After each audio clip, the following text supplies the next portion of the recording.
An island running out of fuel. A 94-year-old former dictator indicted for murder. A U.S. naval aircraft carrier stationed in the Caribbean. This is Cuba in May of 2026.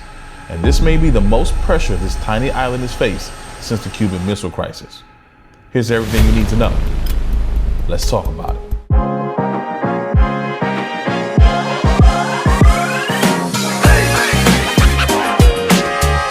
On May 20th, Cuban Independence Day, the U.S. Department of Justice dropped a bombshell.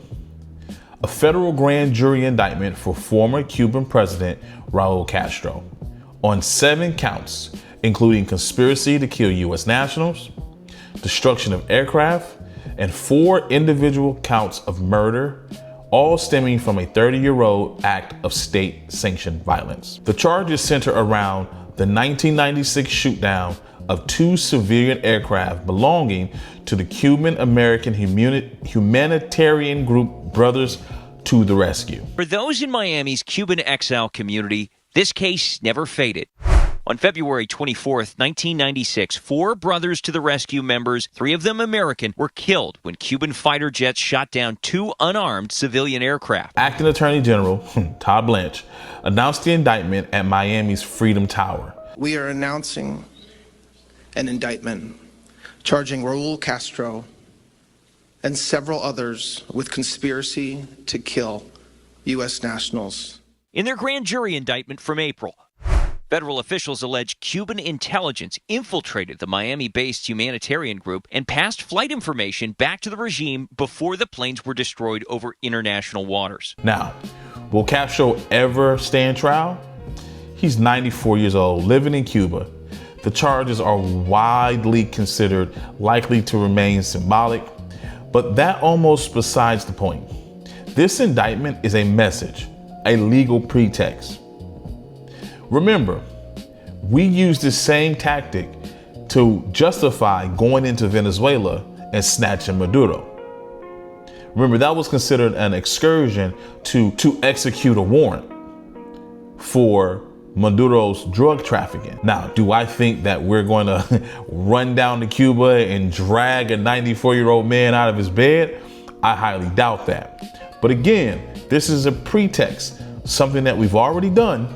So let's see where it takes us. The same day as the indictment, the U.S. military sent another message, this one with 100,000 tons of steel. U.S. Southern Command announced the USS Nimitz carrier strike group had arrived in the Caribbean officially as part of the Southern Seas 2026 deployment. The strike group includes the Nimitz-class carrier itself, Carrier Air Wing 17 with FA-18E Super Hornets, and EA-18G Growlers, the guided missile destroyer USS Gridley, and the replenishment ship USNS Patuxent. The U.S. has reportedly ramped up military intelligence gathering flights near Cuba over the past few months, with Navy and Air Force aircraft operating near the island 25 times since February 4th alone. The deployment also comes after reports that Cuba acquired more than 300 military drones from Russia and Iran, raising security concerns in Washington over potential threats near Guantanamo Bay and waters close to Florida. Southcom called it the epitome of readiness and presence. Trump said, "Cuba is on our mind. The timing was not a coincidence." But here's the thing. Cuba was already on its knees before the indictment and the warships. Ever since U.S. Special Forces captured Venezuelan President Nicolas Maduro in January, Washington has been warning Cuba it would be next. Under a U.S.-imposed economic blockade, the island has received almost zero fuel in 2026. On January 29th, Trump signed an executive order imposing tariffs on any country that sells oil to Cuba, effectively turning a bilateral embargo into a global economic blockade. On May 13th, Cuba's energy minister confirmed the country had completely run out of the diesel and fuel oil needed to keep its power plants running. The crisis has grounded aircraft, strained hospitals, and caused rolling blackouts across the country. Some provincial hospitals have canceled surgeries. Critical supplies like painkillers, gauze, and antibiotics are completely unavailable. Only one Russian oil tanker has made it through in recent months. UN Special Rapporteur has called the situation energy starvation. What does this look like for ordinary Cubans? Blackouts are lasting up to 20 hours in many areas, affecting refrigeration for food and medication, and contributing to a public health crisis. Protests broke out in Havana as blackouts in the capital continued. People are cooking with firewood. Airlines have suspended service because there's no jet fuel to refuel planes. UN human rights experts warn that the substantial impact of the sanctions is weakening the state's capacity to provide basic services, increasing the risk of social disruption, which I think may be the objective. The people suffering most aren't Cuba's government. They're the everyday Cuban.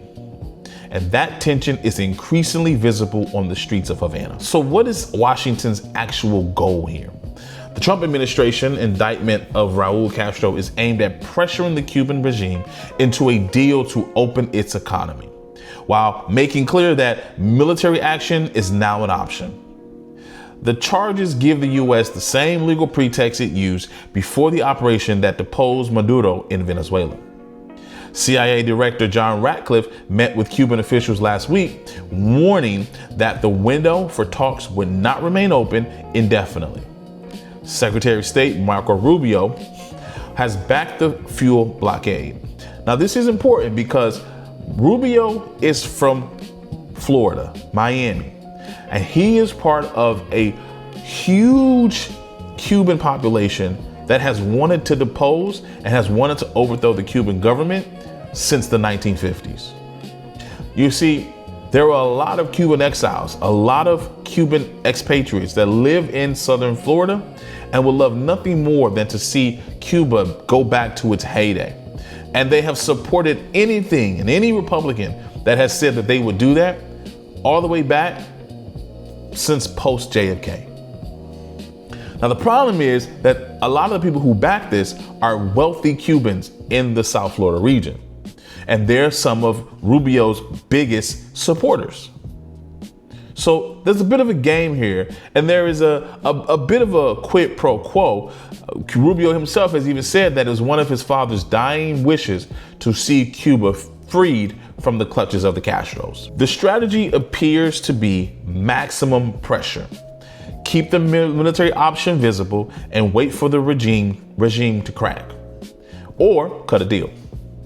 Cuba's current president, Miguel Diaz-Canel, hasn't blinked publicly, but internally, the situation is dire. So here's where things stand right now. A 94-year-old former Cuban president has been federally indicted.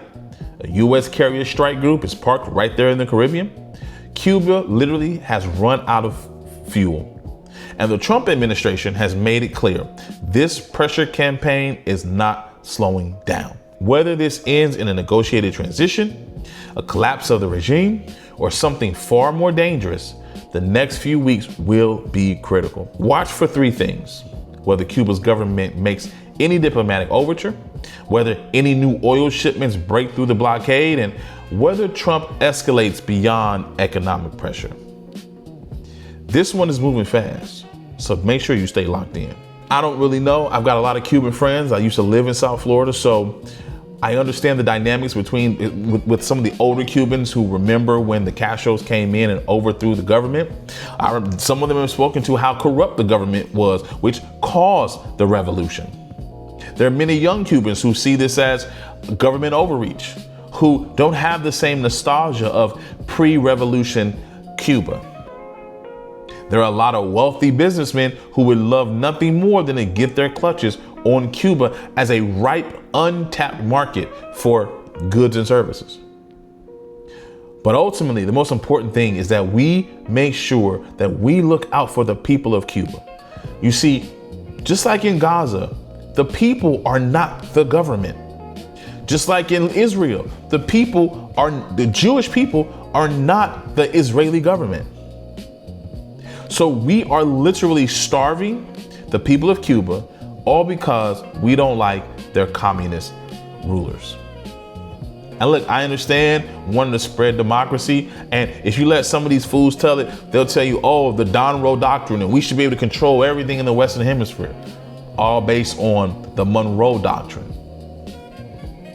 Listen, at the end of the day, it's about the people. It's about ensuring that everyone has the rights that God has given us. Life, liberty, and the pursuit of happiness. And right now, what the Trump administration is doing is trying to starve the people out to cause them to revolt and overthrow their government. Plain and simple. And he feels that with enough pressure, they'll either buckle or, as a distraction, he just might go in and do the same thing he did to Maduro. Take over the country, get rid of the president, and who knows, maybe they'll welcome us as liberators. But I highly doubt that. Look, if you guys like this video, if it's been added any value, if it's brought you any insight, please don't forget to hit that like. Please subscribe to the channel. And if you like it and you would like somebody else to see this, share it out to a friend. Until next time, always remember, stay safe, stay dangerous, and be ever vigilant. Until next time, peace.